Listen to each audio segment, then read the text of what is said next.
पुस्तक का नाम अतीन्द्रिय सामर्थ्य, संयोग नहीं तथ्य। लेखक पंडित श्रीराम शर्मा आचार्य। ऑडियो 11। लोग कहने लगे कि यह कोई पूर्व जन्म का योगी है। पूर्व जन्म में किए गए योगाभ्यास का प्रभाव और प्रकाश इसमें अब भी शेष है। 70 वर्ष से अधिक आयु में भी एंडरसन लोहे की नाल दोनों हाथ से पकड़कर सीधी कर देते हैं।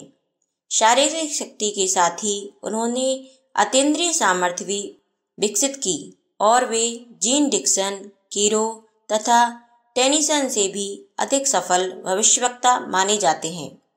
एंडरसन भारत आकर योग एवं ज्योतिष संबंधी ज्ञान प्राप्त करना चाहते हैं।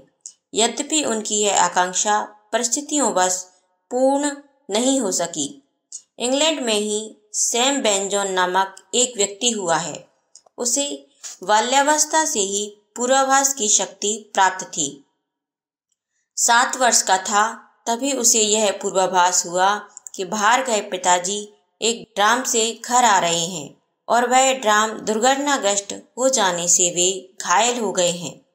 माँ को बेंजोन ने यह बताया तो मिली झिड़की। पर जब कुछ समय बाद आहत पिताजी घर आए और उन्होंने बताया कि ट्राम दुर्घटना से ही आहत हुए हैं तो दुखी माँ विस्मय हो उठी।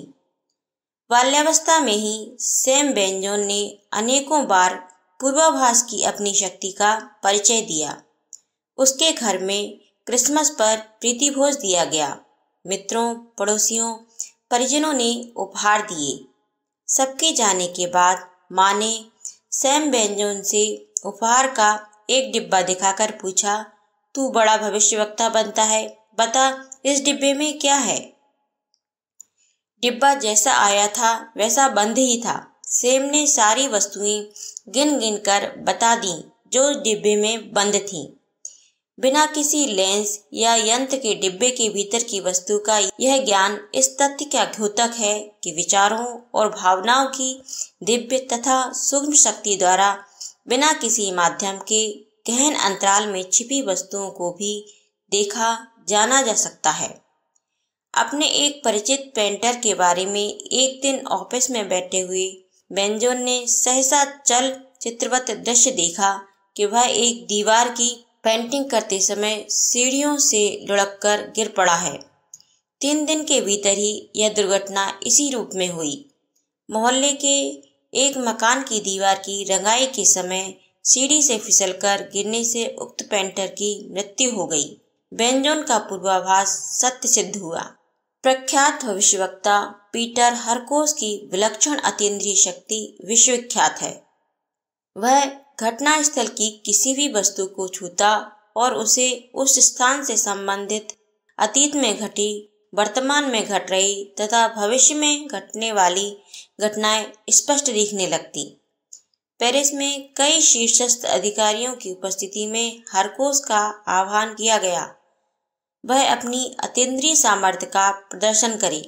पीटर हरकोस को कंघा, कैंची, घड़ी, लाइटर और बटुआ देकर कहा गया कि आप इनके आधार पर एक मामले का पता लगाएं।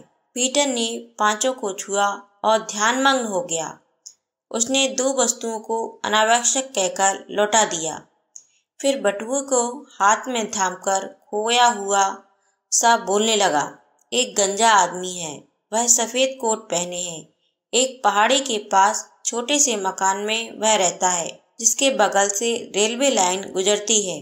मकान से कुछ दूर एक गोदाम है। दोनों स्थानों के बीच एक शव पड़ा है। यह हत्या का मामला है। यह हत्या किसी निकोला नामक व्यक्ति द्वारा उसे जहर मिला दूध पिलाकर की गई है। लगता है वह सफेद कोटधारी गंजा ही निकोला है जो इन दिनों जेल में है और वह शव एक महिला का है और निकोला भी मर गया है। पीटर हरकोस की सभी बातें तो सही थी, पर जेल में बंद निकोला जीवित था। तभी अधिकारियों को समाचार दिया गया कि 2 घंटे पहले निकोला ने आत्महत्या कर ली है। सन 1950 में जब प्रसिद्ध संग्रहालय वेस्टमिनिस्टर एबी से स्कोन नामक हीरा चोरी गया तो पूरे ब्रिटेन में तहलका मच गया। गुप्तचरों और पुलिस की दौड़ धूप व्यर्थ गई। चोरी का सुराग तक नहीं मिला। तब पीटर हरकोस की सहायता ली गई। हरकोस लंदन पहुंचा।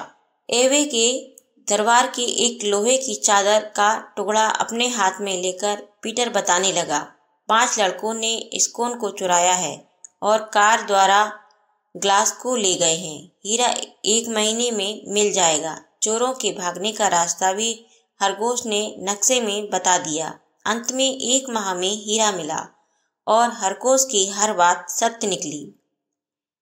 एम्स्टर्डम में एक बार एक फौजी कप्तान का लड़का समुद्र में गिर गया। शव मिल नहीं रहा था। पीटर हरकोस ने अपनी अंतर्दृष्टि से शव को तलाशने का स्थान बताया। वह मिल गया। बेल्जियम के जॉर्ज कार्नेलिस के हत्यारों का पता भी हरकोस ने ही लगाया था। अमेरिकी डॉक्टर अंडीसा पुरिया के आमंत्रण पर पीटर अमेरिका गए। वहां उन पर कई प्रयोग किए गए। पीटर हरकोस ने स्वयं ही साइक नाम से अपना संस्मरण संग्रह लिखा और प्रकाशित कराया, जो उसकी अतीन्द्रिय शक्तियों पर प्रकाश डालता है। पूर्वाभास की यह क्षमता कई व्यक्तियों में असाधारण तौर पर विकसित होती है। द्वितीय विश्व युद्ध में ऐसे लोगों का दोनों पक्षों ने उपयोग किया। हिटलर के परामर्श मंडल में 5 ऐसे दिव्यदर्शी भी थे जिनका नेतृत्व करते थे विलियम क्राफ्ट।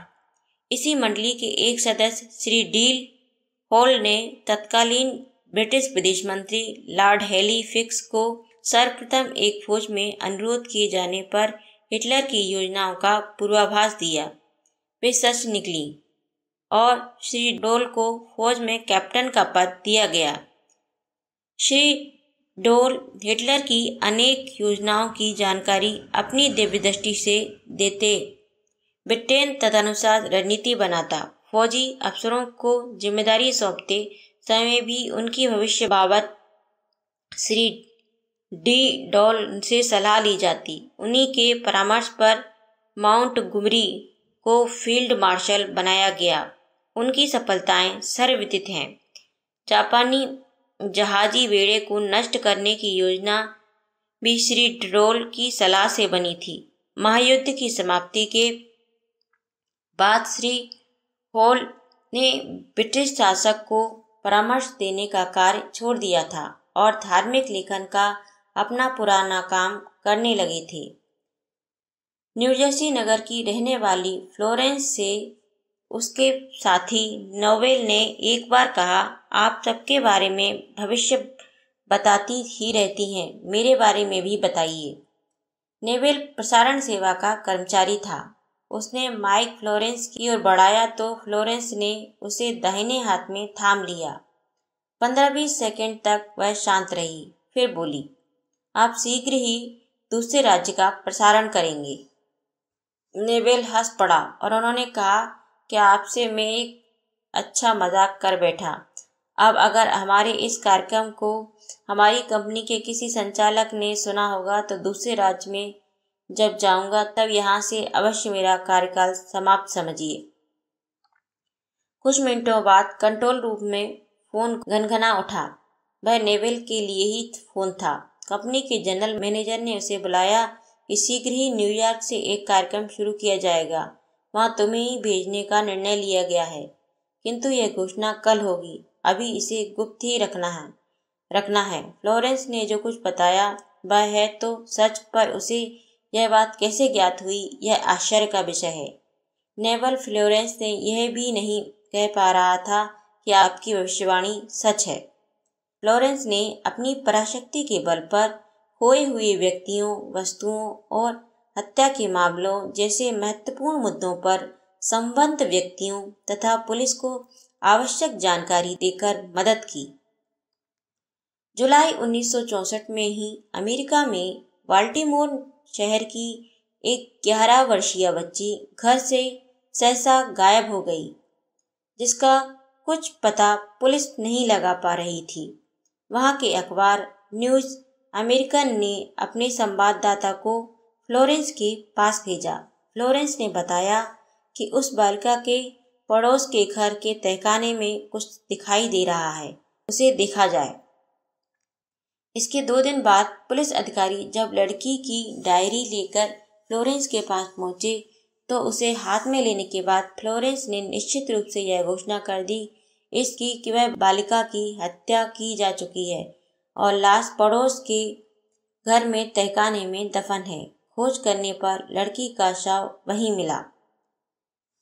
एक बार एक लड़की की हत्या के प्रकरण में पुलिस जब कोई सुराग न पा सकी तो सबके पास पड़ा एक सिक्का लेकर फ्लोरेंस के पास पुलिस अधिकारी पहुंचा। उस सिक्के को हाथ में लेकर फ्लोरेंस ने बताया कि ये आखिरी बार जिस व्यक्ति के हाथ में था वह 5.5 फुट लंबा है और 1 से 90 पाउंड वजन वाला है तथा जिस इमारत में यह शव प्राप्त हुआ है उसके पास वाले मद्रालय में आता जाता रहता है। पुलिस ने इस आधार पर खोज की और शीघ्र ही अपराधी को पकड़ लिया। रुमाल, पुस्तक, डायरी, पेन, अंगूठी आदि कोई भी वस्तु छूकर वह संबंधित व्यक्ति के बारे में बता सकती थी, पर फ्लोरेंस ने अनुभव किया कि ऐसे प्रत्येक परादर्शन के बाद जिसमें यह प्रयत्नपूर्वक अपनी शक्ति खर्च करती है उसे अपनी अतीन्द्रिय शक्ति में कुछ हादसा अनुभव में आता है। शीघ्र ही उसने अपने को सीमित कर लिया। अपनी शक्ति का प्रदर्शन तो फ्लोरेंस ने पूरी तरह बंद कर लिया। वह लोगों को जानकारियां अब नहीं देती। अत्यावश्यक एवं विषम परिस्थितियों में ही वह लोगों को जानकारी देती। उसने ध्यान, उपासना एवं स्वाध्याय में अधिक समय लगाना प्रारंभ कर दिया। न्यूजर्सी के अपने मकान को उसने साधना केंद्र ही बना डाला। कुछ वर्षों बाद उसने लिखने का क्रम प्रारंभ किया। उसकी पुस्तकें बाजार में तेजी से बिकने लगी। इसमें से golden light of new era तथा fall of the sensation culture आदि प्रसिद्ध हुई। मनोचिकित्सक एवं सम्मोहन कला विशारद डॉक्टर मोरे बर्स्टीन ने उसकी मैत्री विकसित हुई। वह समाज सेवा के कार्यों में अधिकाधिक रुचि लेने लगी। जब इटली के पादरी, सुप्रसिद्ध भविष्यवक्ता फादर पियो ने पत्रकारों के पूछने पर भविष्य कथन व्यक्त किया तो प्रतिवाद में वे बोले, पूंजीवाद तथा साम्यवाद एक कमरे में कैसे रह सकते हैं। इटली में वह शक्ति कहाँ जो वह विश्व युद्ध में भाग ले। मुसोलिनी का उदय एक अपरिचय शक्ति के रूप में हुआ है, उसका पतन असंभव है। विश्व संस्था का निर्माण एक असंगत कल्पना है जिसकी स्थापना कभी भी संभव नहीं। इस प्रतिवाद के प्रत्युत्तर में फादर जियो का उत्तर था कि द्वितीय विश्व युद्ध की अनेक विचित्रताओं में अमेरिका और रूस दोनों का एक साथ मित्र सेना के रूप में युद्ध में भाग लेना भी सम्मिलित है। इस युद्ध में इटली को भी भाग लेना पड़ेगा और भाग ही नहीं, युद्ध समाप्ति की पहल भी वही करेगा। तब तक मुसोलिनी का पतन हो चुका होगा और एक बार इटली को भयंकर मुद्रास्फीति, महंगाई तथा देशव्यापी संकटों का सामना करना पड़ेगा। इस विश्व युद्ध का आखिरी चरण इतना भयंकर होगा कि दुनिया के सभी शीर्ष राजनीतिज्ञ यह सोचने पर विवश होंगे कि युद्ध समस्याओं का अंतिम हल नहीं है। वार्ताओं से भी समस्याएं सुलझाई जा सकती हैं। इस भावना से प्रेरित एक विश्व संस्था का निर्माण होगा, किंतु उसमें राजनीतिक अखाड़ेबाजी के अतिरिक्त होगा और कुछ भी नहीं। यह एक सुनिश्चित संभावना है, वह इसे टाला नहीं जा सकता।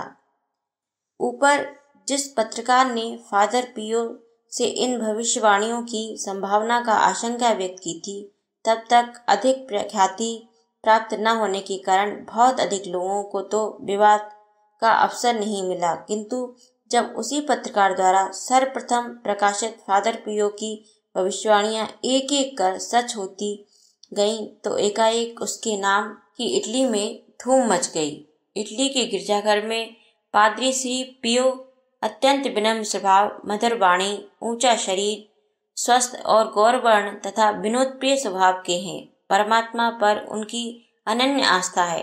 अपनी निश्चिंतता का आधार भी वह इसी आस्था को मानते हैं। उनका कहना है कि जब परमात्मा को अपनी हर संतान के हित की चिंता आप है, तो मनुष्य व्यर्थ ही कल्पनाओं में क्यों डूब मरे।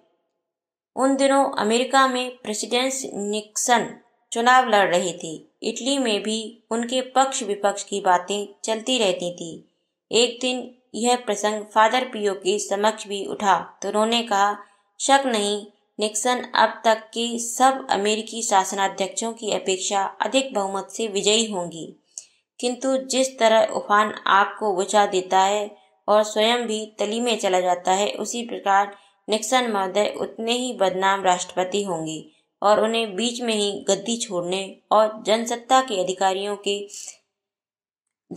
के अधिकारों के हनन का अपयश भोगना पड़ेगा। उस समय कोई यह कल्पना भी नहीं कर सकता था कि इतने शक्तिशाली प्रेसिडेंट निक्सन को वाटरगेट कांड ले डूबेगा और उस कारण उन्हें महाभियोग तक सामना करना पड़ेगा। पर इतिहास ने यह सब कुछ दिखाया। फादर पियो की तरह ही उत्तर पूर्वी कनाडा के हाईलैंड प्रदेश की निवासिनी मालवा डी भी अपनी सही भविष्यवाणियों के लिए विख्यात रहीं। उन्हें अनायास ही वह शक्ति प्राप्त हो गई जिससे वह लोगों के फोटो या हाथ की लिखावट देखकर उसके सुदूर भविष्य को जान लेती हैं। इन भविष्यवाणियों के द्वारा न केवल उन्होंने अनेक लोगों को उनके खोए हुए बच्चों से मिलाया, आजीविका के रास्ते बताए, अपितु सैकड़ों लोगों की आकस्मिक घटनाओं से भी रक्षा की। ऐसे व्यक्तियों में स्वयं उनके पति भी थे, जो उनसे परामर्श लिए बिना कभी भी कोई काम नहीं करते थे।